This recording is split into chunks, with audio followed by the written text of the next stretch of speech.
నేను తెలుగు రాష్ట్రాల ప్రజలందరికీ ఒకటే చెప్తున్నా, ప్రజాశాంతి పార్టీలా మీరు సభ్యత్వం తీసుకోండి.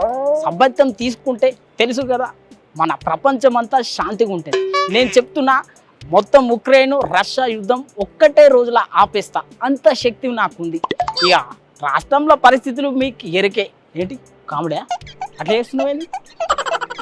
సరే, ఇక రాష్ట్రంలో పరిస్థితి ఎట్లుందో తెలిసే కదా. ఒక ఆయన వస్తాడు, సనాతని నేను అమ్మో అని కొట్టుకుంటుంది, కానీ ప్రజలకు చేసింది ఏమి లేదు, ప్రజలను మోసం చేసి. అందుకే నేను ప్రజాశాంతి పార్టీలో జాయిన్ కమ్మని చెప్తున్నా. ఆర్ కృష్ణయ్య, నువ్వు మోసం చేస్తున్నావు. నువ్వు ఎమ్మెల్సీ పదవి కోసమో ఎంపీ పదవి కోసమో ఫస్ట్ వైసీపీకి భజన చేసినావు, తర్వాత బీజేపీకి చేసినావు, తర్వాత తెలుగుదేశంకు చేసినావు. ఇప్పుడు నిన్ను నమ్ముకున్న వాళ్ళంతా ఆగమైపోతున్నారు. దయచేసి చెప్తున్నా, బీసీ బిడ్డలు నా దగ్గరికి రండి, నేను మిమ్మల్ని మంచిగా చూసుకుంటా. నేను విదేశాల నుంచి డబ్బు తెస్తా, మీకందరికి పంచుతా, ప్రధానమంత్రిని చేస్తా, నన్ను నమ్మండి. అబ్బా, నేను ఇట్లా మాట్లాడుతుంటే మా రాధిక మస్తు సంబరపడిపోయేది. అసలు పాల్సార్ లెక్క మాట్లాడవా అని చెప్పి ప్రతి క్షణం నన్ను పలకరించేది.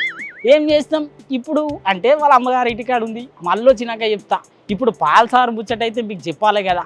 పాల్సార్ ఈ నడమ అటు ఆంధ్రప్రదేశ్లో ఇటు తెలంగాణలో ఉన్న లీడర్లను ఒక్కరిని కూడా ఇడిచిపెట్టకుండా మస్తు తిడుతున్నాడు. కొందరికైతే మంచి ఆఫర్లు కూడా ఇస్తున్నాడు.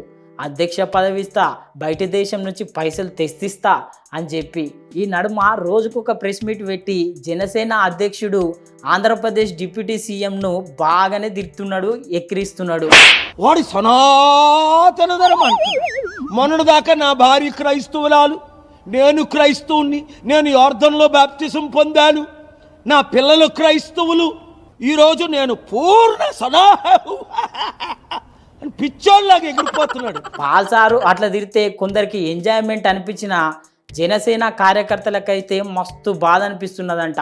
కేఏ పాల్సార్ ఏమో పాలన రావాలి, పాలన మారాలి అంటే, జనసేన కార్యకర్తలేమో పాలు పోవాలి, పరేషాన్ పోవాలి అని చెప్పి సోషల్ మీడియాలో పెద్ద రచ్చే నడుస్తుంది. చూడాలి ఈ రచ్చకెక్కుతుందో లేకపోతే ఇట్లనే లోపల రగులుతుందో. బీసీఆర్ కృష్ణయ్య మాటలు ఎవరు పట్టించుకోకండి. బీసీ నాయకులందరూ ఆయన బహిష్కరించారు. ఎందుకంటే ముందు కాంగ్రెస్, తర్వాత తెలుగుదేశం, తర్వాత వైసీపీ, ఇప్పుడు బీజేపీ. ఎవరు రాజ్యసభ ఇచ్చి 100,000 కోట్లు ఇస్తే ఆ పార్టీని గెలిపించండి అని ఆయన తిరుగుతున్నాడు. 80 సంవత్సరాల ముసలోడికి అవసరమా?